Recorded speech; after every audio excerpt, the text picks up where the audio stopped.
Malayo pa, pero malayo na. Hanggang saan kaya ako dadalhin ng pangarap ko? Yan yung tanong na palaging tumatakbo sa isip ko. Na marahil, ganun din sa isip mo. Kasi kung titignan mo, kakaiba talaga yung ginagalawan nating mundo.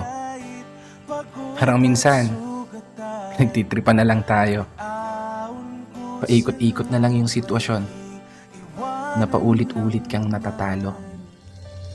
Oo, minsan, may araw na panalo ka, pero mas madalas pa rin yung nadedehado.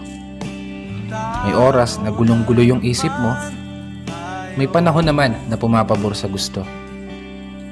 Ganito siguro talaga yung ibig sabihin ng buhay. Hindi perpekto ang tempo, at lahat nakaayon lamang sa tiyempo.